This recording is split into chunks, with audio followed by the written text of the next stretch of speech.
এই চ্যাপ্টারটা এমন যে মানে একটু না দেখলে সিকোয়েন্সটা ধরে রাখা কঠিন। কোথায় থেকে কি হচ্ছে, কেন করতেছে, এটা আসলে বোঝা মুশকিল।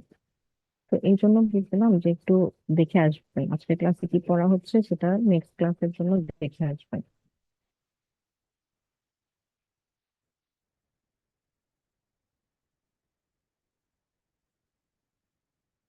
আচ্ছা, পার্টিসিপেন্ট সেকশন সবাই জয়েন করে নাই।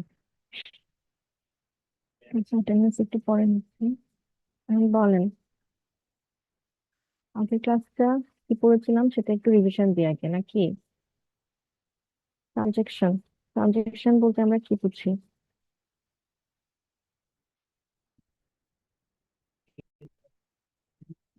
লেখাই তো আছে ওখানে, কেউ দেখে হলেও বলেন।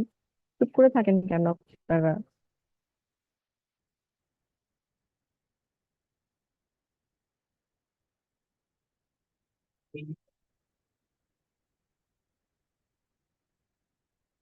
মিস কোনো মনে নাই? একটা প্রোগ্রাম একসাথে এক্সিকিউট হওয়া। ট্রানজাকশন হচ্ছে সেট অফ ইনস্ট্রাকশন। একটা ট্রানজাকশনে অনেকগুলো ইনস্ট্রাকশন থাকবে। সেই সবগুলো ইনস্ট্রাকশন মিলে, যেমন এখানে একটা এক্সাম্পল আছে, সবগুলো ইনস্ট্রাকশন মিলে একটা ট্রানজাকশন, তাই না? এখন এই ট্রানজাকশনটা হচ্ছে একটা ইউনিট প্রোগ্রামের মতো কাজ করবে। যেটা ইউনিট প্রোগ্রাম বলতে এখানে কি বোঝাচ্ছি, যখন ট্রানজাকশন আমরা রান করব, হয় পুরো ট্রানজাকশনটাই এক্সিকিউট হবে, অথবা ট্রানজাকশনটা অ্যাবর্ট করবে। মানে অর্ধেক হবে, 2 লাইন এক্সিকিউট করবে, বাকিটা হবে না, এরকম কিছু হবে না। যদি ওরকম সিচুয়েশন হয়, একস- আমি ট্রানজাকশন রান করছি, তাহলে কি হবে, ডেটাবেজে ইনকনসিস্টেন্সি আসবে, তাই না? ইনকনসিস্টেন্সি বলতে কি বুঝছি আমরা? ডেটাবেজের যে রিসোর্স গুলো ছিল, সেগুলোর ট্রানজাকশন শুরুর আগের যে সাম আর শেষ করার পরে যে সাম, দুইটা ডিফারেন্ট হবে। এটাকেই তো বলি আমরা ইনকনসিস্টেন্সি, তাই না? প্রতিটা ট্রানজাকশন যখন আমরা এক্সিকিউট করব, ট্রানজাকশনটা কনসিস্টেন্ট ডেটাবেস দেখবে, যার আগেও ডেটাবেসটা কনসিস্টেন্ট থাকবে, এবং ট্রানজাকশন এক্সিকিউট হওয়ার পরেও সেটা কনসিস্টেন্ট থাকতে হবে। এগুলো তো পড়েছিলাম লাস্ট ক্লাসে, নাকি? Yes miss. হ্যাঁ, তাহলে ট্রানজাকশন হচ্ছে একটা সেট অফ ইনস্ট্রাকশন যা একটা ইউনিট প্রোগ্রামের মতো কাজ করবে।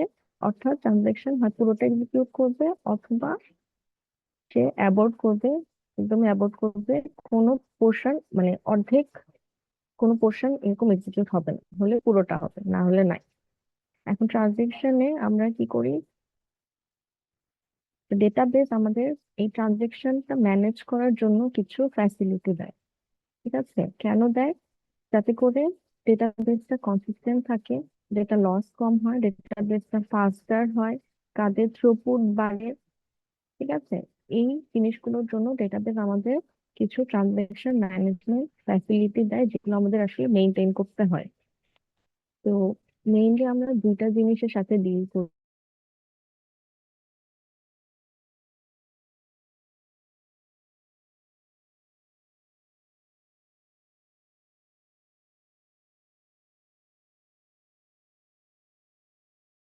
ফেলার, যে কোনো টাইপের ফেলার আসলে সেটা আমরা কিভাবে ডিল করব। আর আরেকটা হচ্ছে কনকারেন্টলি প্রোগ্রাম কিভাবে আমরা এক্সিকিউট করব। যখন আমরা সিরিয়ালি, আমরা দুইভাবে প্রোগ্রাম এক্সিকিউট করি, সিরিয়ালি আর হচ্ছে কনকারেন্টলি। সিরিয়ালি যদি করি তাহলে কোনো প্রবলেম নাই, কোনো ইস্যু নাই, বাট কনকারেন্টলি করতে গেলে আমাদের এরর আসার পসিবিলিটি চলে আসে, তাই না? এগুলো তো পড়েছিলাম লাস্ট ক্লাসে।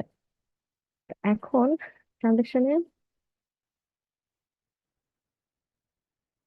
কিছু প্রপার্টিজ মেনটেন করি, অ্যাসিড প্রপার্টিজ। 4টা প্রপার্টিজ, 4টা প্রপার্টিজ কি কি? অ্যাটমিসিটি, বলেন, খাতায় লেখা নাই? কোথাও লেখা নাই? ট্রানজেকশন, অ্যাটমিসিটি, কনসিস্টেন্সি, আইসোলেশন, আর ডিউরেবিলিটি। ডিউরেবিলিটি। ডিউরেবিলিটি। অ্যাটমিসিটি বলতে কি বুঝি?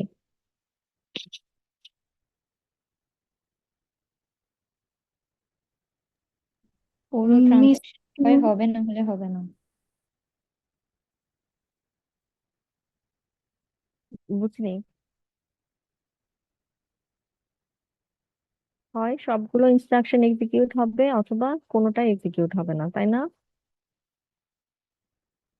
অ্যাটমিসিটি আমরা জি অ্যাটমিসিটি মিস। বলছি যে ট্রানজাকশনের যে ইনস্ট্রাকশন গুলো আছে সবগুলোই এক্সিকিউট হবে অথবা কোনোটা এক্সিকিউট হবে না, যে কথাগুলো বলে আসলাম।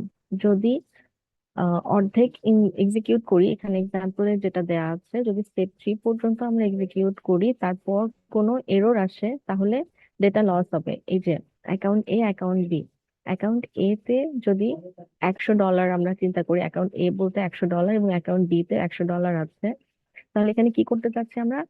$100 থেকে অ্যাকাউন্ট এ থেকে অ্যাকাউন্ট বি তে $50 ট্রান্সফার করতে চাচ্ছি। তাহলে কি করতে হবে? অ্যাকাউন্ট এ থেকে $50 মাইনাস করতে হবে, যে মাইনাস করা অ্যামাউন্টটা আমরা অ্যাকাউন্ট বি তে অ্যাড করব। এখন অ্যাকাউন্ট এ থেকে আমি $50 মাইনাস করলাম, তাহলে আমার ব্যালেন্স হয়ে গেল 50। বাট অ্যাকাউন্ট বি তে আমি $50 প্লাস করার আগেই কোনো একটা এরর চলে আসলো, তাহলে এই যে $50 আমি মাইনাস করলাম সেটা তো হারিয়ে গেল। এটা আমি যখন আমি দিন শেষে, এই যে ব্যাংকিং এর কি করে ওরা সারাদিন সব ট্রানজাকশন করে করে একদম লাস্টের 1 ঘন্টা কোনো, ওরা কোনো ক্লায়েন্টের সাথে কোনো ট্রানজাকশন রাখে না, ওই 1 ঘন্টা কি করে ওরা সারাদিনের হিসাব মেলায়, যত লোন দিল, যত টাকা তোলা হলো, কত টাকা আসলো ব্যাংকে, সারাদিনের হিসাব মেলায়, তাই না? তো এরকম যদি করি, এখানে যে $50টা মাইনাস হলো সেই হিসাবটা কি মিলবে যদি এখানে আমাদের কোনো এরর চলে আসে স্টেপ 3 এর পরে? মিলবে না, তাই না? এখানে $50টা চলে গেল কিন্তু অ্যাকাউন্ট বি তে তো আর যোগ করিনি সেটা, বাট অ্যাকাউন্ট এ থেকে মাইনাস হয়ে গেল। তো এইরকম সিচুয়েশন কখনো হবে না, হয় আমরা ট্রানজেকশন পুরোটা এক্সিকিউট করব অথবা কোনোটাই এক্সিকিউট করব না। ডিউরেবিলিটি বলতে কি বোঝাচ্ছি? আমরা যে কোনো একটা কাজ করার পর কমিট করি সেটা, তাই তো নাকি? ডেটাবেসটা সেভ করছি যাতে করে সেভ করার পরে যদি কোনো এরর আসে, কোনো ফেইলার আসে, তারপরও আমাদের ভ্যালু গুলো থেকে যায়, হারিয়ে না ফেলি। এক্সাম্পল দিয়েছিলাম, আপনারা ল্যাবে যেটা করেন আর কি, কোনো ভ্যালু ইনসার্ট করার পর কমিট করেন, কমিট না করলে কি হয়, সার্ভার এরর হলে ভ্যালু গুলো চলে যায়, যে ইনসার্ট করলেন যে এন্ট্রি গুলো, রেকর্ড গুলো, সেগুলো চলে যায়, তাই না? তো ডিউরেবল কতখানি সেটা আর কি মেনটেন করতে হয়, ট্রানজেকশনের ডেটাবেসটা যেন ডিউরেবল হয়। এখন অ্যাটমিসিটি, এই প্রপার্টিটা কে মেনটেন করেন বলেন তো? কোন কম্পোনেন্ট মেনটেন করে? বলেছিলাম লাস্ট ক্লাসে 4টা প্রপার্টিজ আছে, 4টা প্রপার্টিজ 4 ভাবে মেনটেন হয়।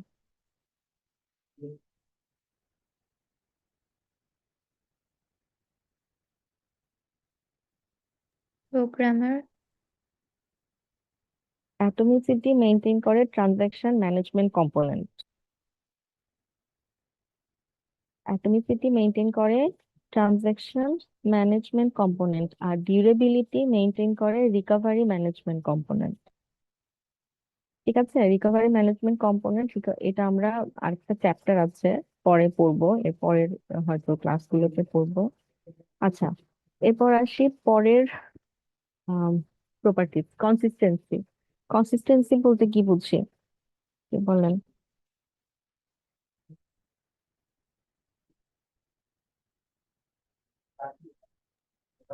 মিস, ডেটা ইন্টিগ্রিটি ইয়ে করা, না, মেনটেন করা।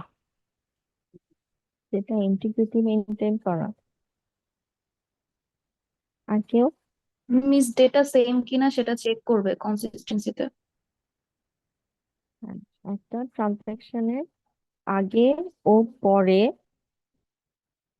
যে ভ্যালু গুলো আছে, যে এই যে রিসোর্স গুলো আছে, রিসোর্স গুলো সাম সেম কিনা এই জিনিসটা সে চেক করবে, মানে কোনো এরর আছে কিনা। এরর হ্যান্ডেল করাটাই হচ্ছে মেইনলি কনসিস্টেন্সি যে প্রপার্টিস আছে এই প্রপার্টিস এর কাজ। কনসিস্টেন্সি প্রপার্টিসটা মেইনটেইন করে হচ্ছে অ্যাপ্লিকেশন প্রোগ্রামার, ঠিক আছে?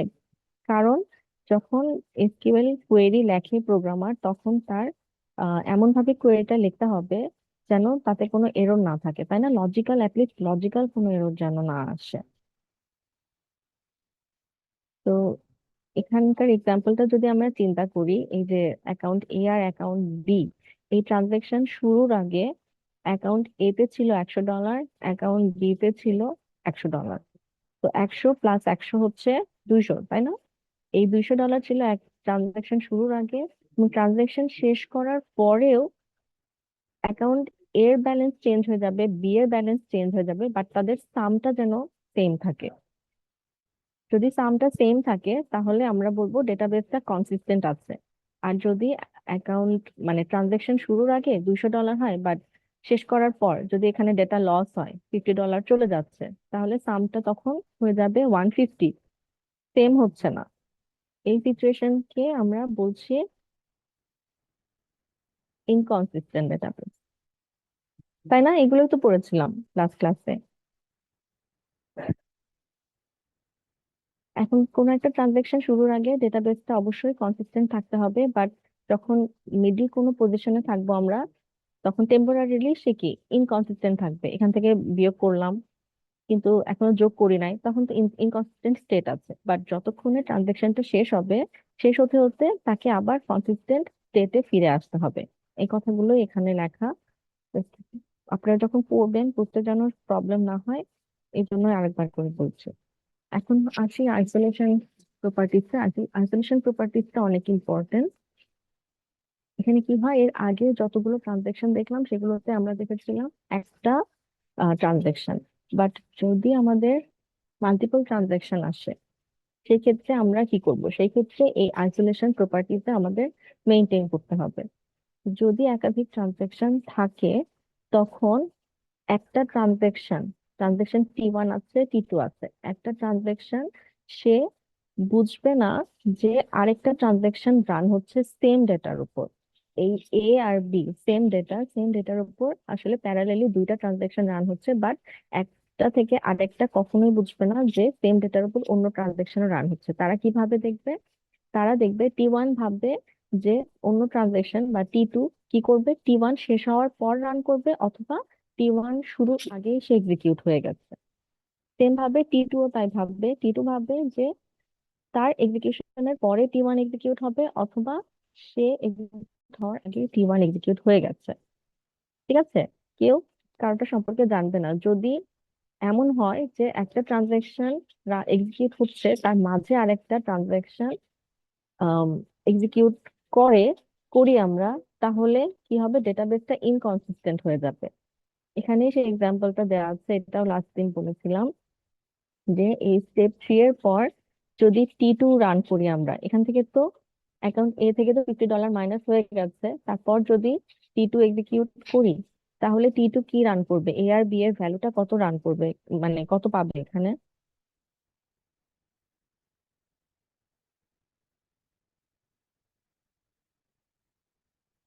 এ থেকে তো আমি $50 মাইনাস করলাম, তাহলে এর ভ্যালুটা কত হলো এখন?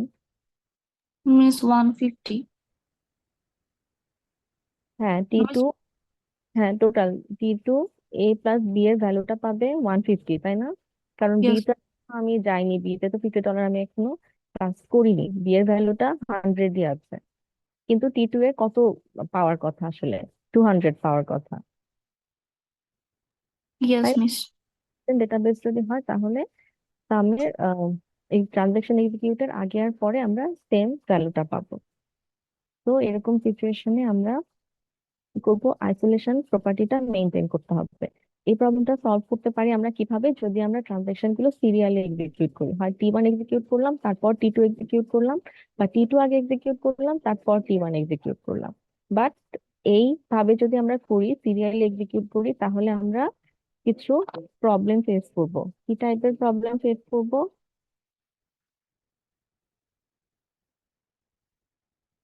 সিরিয়ালি যদি এক্সিকিউট করি, সিরিয়াল এক্সিকিউশনের জন্য আমরা কি প্রবলেম ফেস করতে পারি?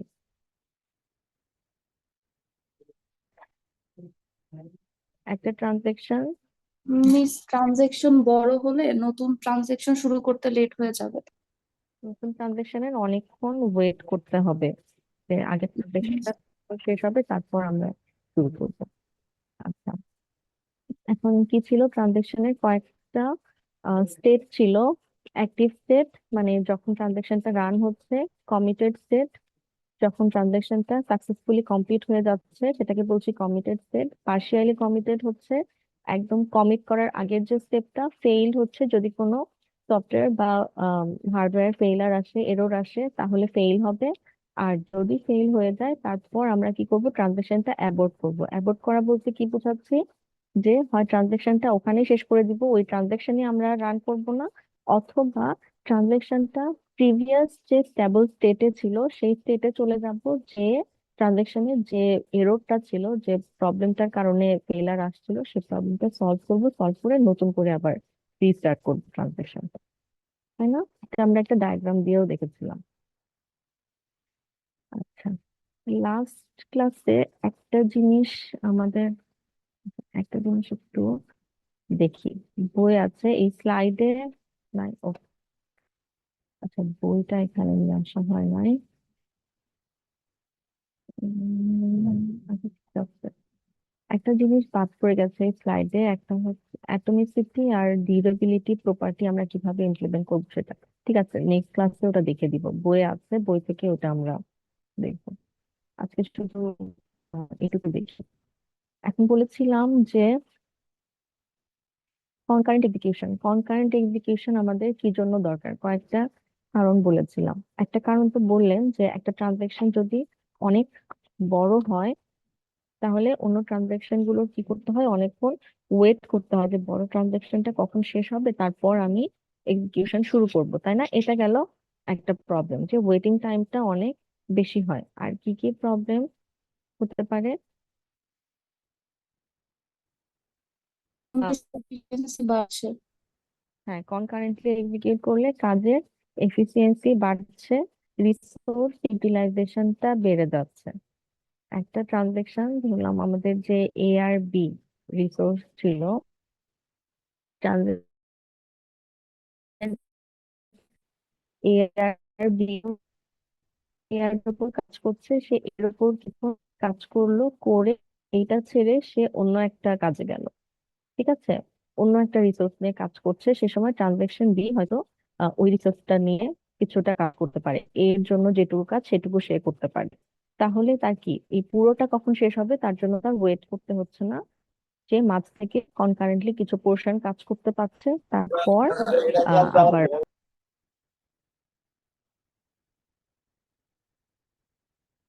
কে কিছু বললেন?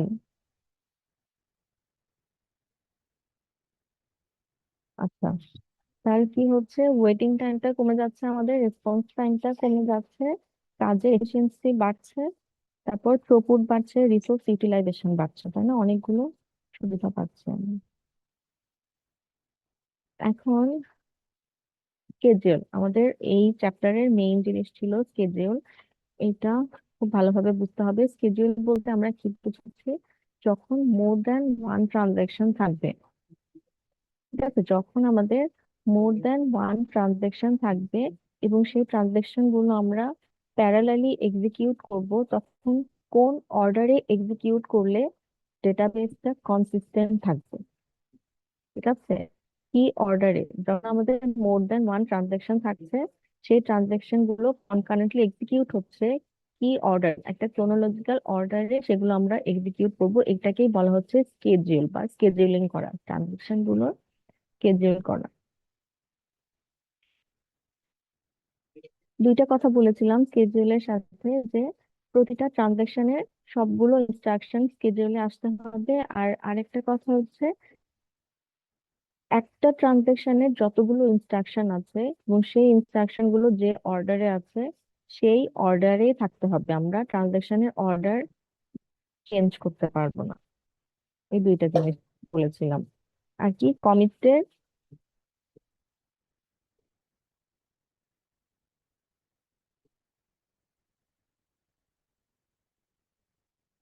এটাই ছিল স্কেডিউলের মেইন কথা। এখন আমরা কিছু এক্সাম্পলও দেখেছিলাম, এখানে যে ট্রানজাকশন গুলো এক্সিকিউট হচ্ছে, কিভাবে এক্সিকিউট হচ্ছে এগুলো। দুইটা ট্রানজাকশন আছে, ট্রানজাকশন গুলো কিভাবে এক্সিকিউট হচ্ছে, প্রথমে ট্রানজাকশন T1 এক্সিকিউট হচ্ছে, তারপর ট্রানজাকশন T2 এক্সিকিউট হচ্ছে।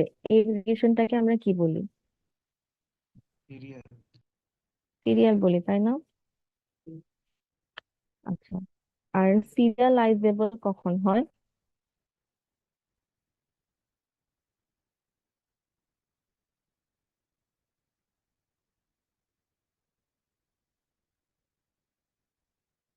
এই ট্রানজেকশনটা কি সিরিয়াল না কনকারেন্ট?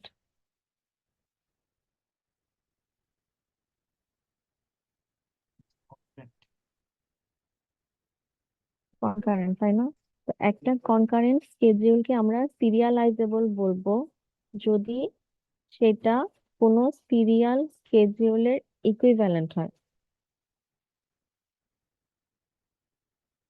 এই স্কেডিউলটাকে আমরা কনকারেন্ট বা বলতে পারি, এই কনকারেন্ট শিডিউলটাকে আমরা সিরিয়ালাইজেবল বলতে পারি যদি তা কোনো সিরিয়াল স্কেডিউলের ইকুইভ্যালেন্ট হয়।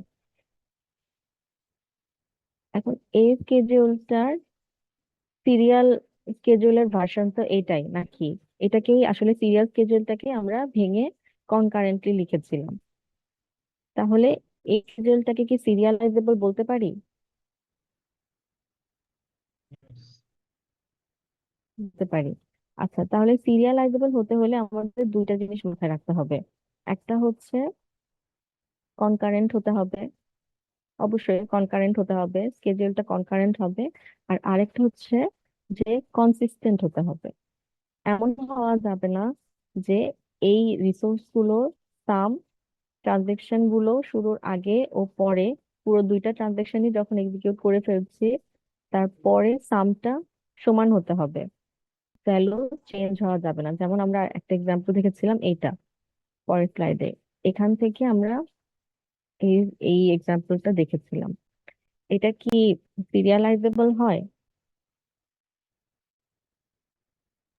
কনসিস্টেন্ট কনসিস্টেন্ট হয় ডাটাবেসটা এই ট্রানজেকশন দুইটা এই সিরিয়ালি এই স্কেডিউলে এক্সিকিউট করলে?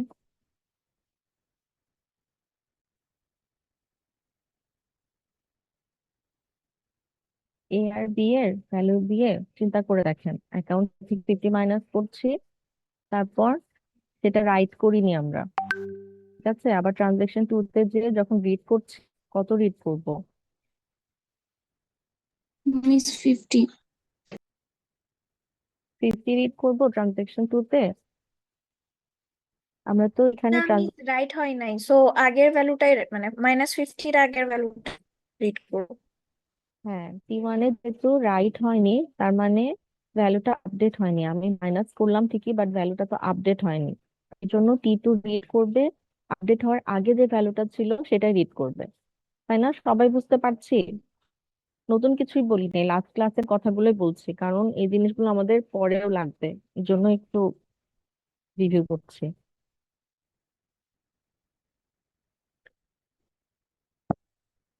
আল্লাহ জানে বুঝতে পারছেন কিনা, মনে পড়ছে কিনা, কে জানে।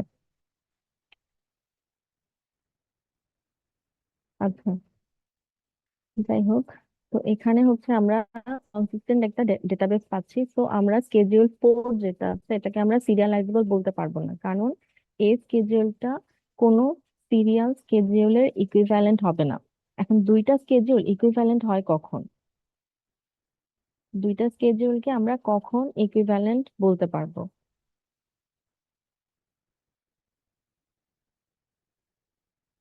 যদি দুইটা স্কেডিউলকে আমরা সিরিয়ালি বা প্যারালালি যেভাবেই চালাই না কেন কোনো এরর না আসে, কোনো ইনকনসিস্টেন্ট স্টেট না আসে, তাহলে ওই দুইটা স্কেডিউলকে আমরা ইকুইভ্যালেন্ট বলবো। যেমন এই স্কেডিউলটা যদি আমি রান করি আর এই স্কেডিউলটা রান করি, কোনো কি এরর আসবে? কোনো ইনকনসিস্টেন্ট স্টেট আসবে?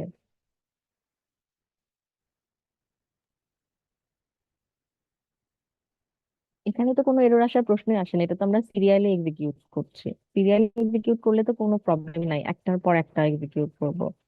বাট এখানেও তো কোনো এরর আসছে না, তাই না? এটা কনকারেন্ট, তারপরে তো কোনো এরর আসছে না। এবং এখানকার যে ট্রানজেকশন গুলো, ইনস্ট্রাকশন গুলো আর এখানকার ইনস্ট্রাকশন গুলো সেম, তো দুইটাকে তো আমরা ইকুইভ্যালেন্ট বলতেই পারি, তাই না? সিরিয়ালি এক্সিকিউট করছি এবং সেম ইনস্ট্রাকশন গুলো, দুইটা ট্রানজেকশনের ইনস্ট্রাকশন গুলো সেম, তাদের সিকোয়েন্স সেম, তাই না? তো দুইটাকে যখন আমরা এক্সিকিউট করব, দুইটার মধ্যে কোনো এরর আসবে না, কোনো ইনকনসিস্টেন্সি আসবে না। তো এই দুইটাকে আমরা ইকুইভ্যালেন্ট বলতে পারবো, একটা ট্রানজাকশন আর একটা ট্রানজাকশনের ইকুইভ্যালেন্ট। তো আমাদের এই চ্যাপ্টারের মেইন উদ্দেশ্য হচ্ছে যে একটা স্কেডিউল থাকবে, আমরা চেক করব যে সেই স্কেডিউলে কোনো ইনকনসিস্টেন্সি আছে কিনা, বা কিভাবে একটা স্কেডিউল চালালে কোনো ইনকনসিস্টেন্ট স্টেট আসবে না, উইদাউট এরর কিভাবে আমরা ট্রানজাকশন গুলো প্যারালালি চালাতে পারি। সেটাই হচ্ছে আমাদের এই চ্যাপ্টারের মেইন জিনিস যেটা আমরা শিখবো। তো এই জন্য দুইটা অ্যাপ্রোচ আছে, একটা হচ্ছে কনফ্লিক্ট সিরিয়ালাইজেবিলিটি আর হচ্ছে আরেকটা ভিউ সিরিয়ালাইজেবিলিটি।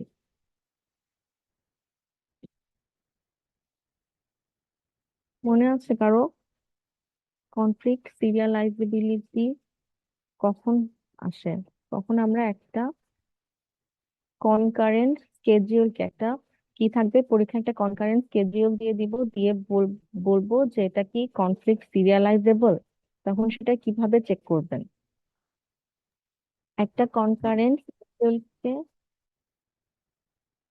একটা কনকারেন্ট স্কেডিউলকে আমরা তখনই কনফ্লিক্ট সিরিয়ালাইজেবল বলতে পারবো যখন সেটা একটা সিরিয়াল স্কেডিউলের ইকুইভ্যালেন্ট হবে, তাই না?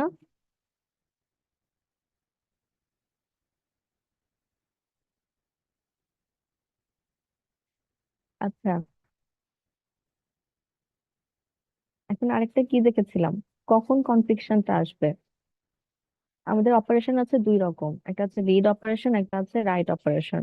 কনফ্লিকশনটা যদি আমাদের দুইটা কনকারেন্ট ট্রানজাকশনে শুধু রিড অপারেশন থাকে, ঠিক আছে, যদি রিড অপারেশন হয় তাহলে কোনো কনফ্লিকশন আসবে না, কারণ রিডে আমি কি করছি, শুধু ডেটাটা এক্সেস করছি, কোনো আপডেট করছি না। বাট যখনই রাইট অপারেশন আসে তখনই আপডেটের একটা ব্যাপার আসে, ডেটাবেসটা আপডেট হয়, ডেটাবেসে যে ভ্যালু স্টোর করা ছিল সেই ভ্যালুটা চেঞ্জ হয়ে যায়। সো আমরা যখন এরকম কনফ্লিকশন দেখবো, কনফ্লিক্ট সিরিয়ালাইজেবিলিটি যখন আমরা চেক করব, দুইটা জিনিস আমাদের মাথায় রাখতে হবে। যে ফার্স্ট যেটা, দুইটা ডিফারেন্ট ট্রানজাকশন, ঠিক আছে, দুইটা ডিফারেন্ট ট্রানজাকশন সেম ডেটার উপর কাজ করছে কিনা। T1 যদি শুধু ডেটা এর উপর কাজ করে এবং T2 যদি ডেটা এর উপর কাজ করে, এটা একটা কন্ডিশন। আর হচ্ছে যে কোনো একটা, যে অপারেশন গুলো আছে, যে কোনো একটা রাইট অপারেশন আছে কিনা। এই যে দুইটা ট্রানজেকশন এখানে টিআই আর টিজে যদি হয়, তাহলে চেক করতে হবে যে যেটা হচ্ছে আমাদের একটাই কিউ, কিউ ডেটার উপর কাজ করছে কিনা এবং দুইটার মধ্যে একটা রাইট অপারেশন আছে কিনা। যদি এরকম সিচুয়েশন হয়, সেম ডেটা হয় এবং একটা রাইট অপারেশন হয়, তার মানে আমাদের সেখানে একটা কনফ্লিকশন হওয়ার পসিবিলিটি আছে। তো ফার্স্টে যখন আমরা কনফ্লিক্ট সিরিয়ালাইজেবল কিনা চেক করব, তখন আমাদের এই দুইটা জিনিস চেক করতে হবে। তো আপনাদের ক্লাসটা শুরু করতে হবে, যে আমি অ্যাটেন্ডেন্সটা নিয়ে নিই, তারপর বাকিটা আমরা আসলে নেক্সট ক্লাসেই কভার করবো, ঠিক আছে? লাস্ট ক্লাসে যতটুকু পড়েছিলাম সেটুকু শেষ করতে পারলাম না।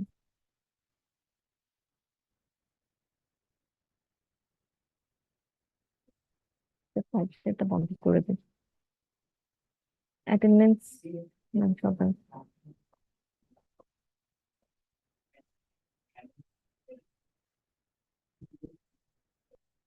নেক্সট ক্লাসে আমরা উম,